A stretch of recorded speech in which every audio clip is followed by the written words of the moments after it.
Welcome to a very special edition of Berkshire Centerpoint. I'm your host, John Crisco, and today my guest is Peter Gerakaris.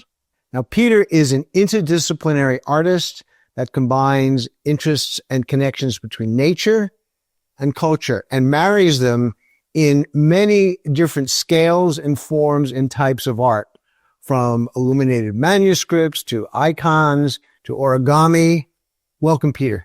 Thanks, John. It's a pleasure to have you here today at the studio, kind of the inner sanctum where all the magic happens, and it forms the kernel of all my various works, whether that be a small, intimate icon that we're sitting amidst. When we say icon, that is kind of riffing off the historic Byzantine icons that you might see in a church, but transposing an endangered or a rare species of flora and fauna into that context with the halo. So whether I'm doing an intimate work like that or planning and designing a large-scale public or private site-specific commission, this is all the nucleus behind where that emerges. Well, that's where we first met. That's where our friendship began. That's where it all begins for me with you relative to the Berkshire Botanical Garden.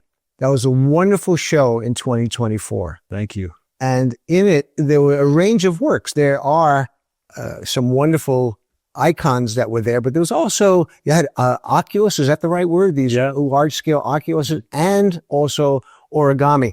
Tell me about that show and what that meant to you in your development as an artist. Well, thank you. I do consider it a milestone exhibition because it was a chance in the 3-room gallery space to really mount what I would call a sort of a mini retrospective. So I took the mosaic concept, but did smaller mosaic icon fragments, as if like a little corner was chipped off an ancient Byzantine mosaic, like a detail of an endangered rusty patched bumblebee, and that's displayed like an archaeological remnant on the gallery wall. So you see that in tandem with the icon paintings, and you went from space to space in the gallery. The first 2 rooms had kind of a historic, moody darkness to them, an antique darkness. And as you move through that, you went from the dark to the light and emerged in the third and final, most spacious of the gallery rooms, which was the contemporary room, where I had the Tondo oculus paintings like you were referring to, some with botanical themes, some with marine life and aquatic themes, and a completely lighter but color-saturated, high-keyed color palette, and on a bodily scale of up to 4 feet in diameter, and again also dealing with a lot of endangered or threatened species. Yeah, that's the theme that I'd like to pick up on, because you're not just you place yourself and the viewer in another relationship to nature. Mm-hmm. And in particular, the one that called to me in that exhibition was this wonderful icon where you have 2 peregrine falcons. Mm-hmm. Then you have an owl. Now, the owl is smaller in size, mm-hmm. but it really riveted me because I'm looking at a picture, but the owl is looking at me. It's as if the natural world was calling to me, asking me a question. I could feel, I was like, well, what is your relationship to me? What is your relationship to nature? It wasn't, I'm just looking at a pretty picture of nature. Nature was asking me questions and say, well, where are you? Who are you?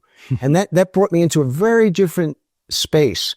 Well, tell me about that one picture, but also your work in general, of how you look at endangered species. Oh, woe is me. But you're saying there's a dialogue that's possible for us to enter into, and art is one of the avenues to do that. Tell me about that one particular piece with the owl. I'm dealing with the natural context, but in the sense of, a spiritualism or a meditation on the natural world, I think the gaze is not only a way to engage the viewer, but perhaps opens up the mind to thinking through those eyes about seeing yourself or seeing the world back from the gaze of these inhabitants, the endangered species and rare species who inhabit this green cathedral, this world of wonder of nature.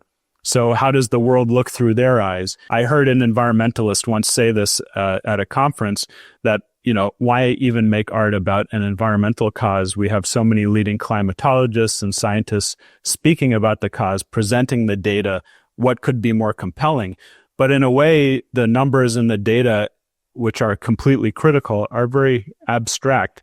So we have to inspire the imagination of the greater population through what better way to do that, to imagine this scenario and our connection to the natural world and feel it through artwork.